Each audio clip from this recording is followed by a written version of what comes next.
Assalamu alaikum warahmatullahi wabarakatuh. Alhamdulillah thumma salatu wassalamu ala rasulillah wa alihi wa sahbihi wa man walahu, amma ba'd. Leo insha Allah taala tutaangalia hadithi ya Mtume sallallahu alaihi wasallam ambayo ni hadithi ndogo zaidi, lakini yenye maana kubwa na pana sana. Wadhakkir fa inna dhikra tanfa'u almu'minin. Yaqulu ar-rasul alayhi salatu wassalam fima rawahu al-imam Muslim rahimahullah ta'ala min hadithi Abi Hurairah radiyallahu anhu qala alayhi salatu wassalam ihris ala ma yanfa'uk wasta'in billah wala ta.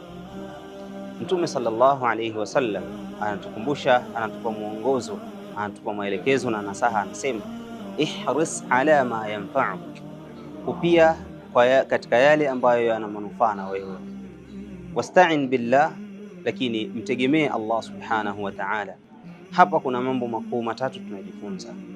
Kitu cha kwanza, as-sa'i wal ijtihad, mtu kutafuta, kitafute, fanya, kiende kile ambacho kina manufaa na wewe au na jamii yako na familia yako pia, wal ijtihad, na kufanya jitihada katika hilo.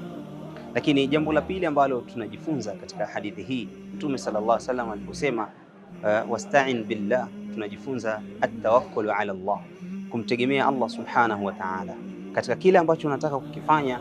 Basi Allah ametuambia fa idha azamta fatawakkal ala Allah wa idha azamta fatawakkal ala Allah.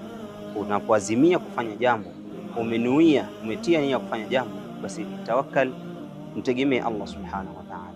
Jambo la tatu ambalo tunajifunza katika hadithi hii, Mtume sallallahu alaihi wasallam ametufunza kwamba tuache tarkul yas wal ajaz, tuache kukata tamaa, never say die. Allah subhanahu wa ta'ala ametuambia wala taqnatu min rahmatillah wala tayasu min rauhillah. Hizi aya zote zinatuonesha mtu kutokukata tamaa. Katika hadithi hii ni maneno mafupi sana, lakini ndani yake kuna quwwatu imanin, kuna nguvu ya iman, wa izzatu nafsi, na ule utukufu ama nguvu ya nafsi. Tunafunzwa mtu kuwa na nguvu ya iman na nguvu ya nafsi. Wathiqatun adhima billah, na pia kuna maelekezo, mafunzo ya kuwa na imani kubwa kwa Allah subhanahu wa ta'ala. Faj'alha shi'aruka fi hayatik, maneno haya yafanye iwe ni nembo yako, iwe ni muongozo wako, iwe ni bendera yako katika maisha yako. Salamu alaykum.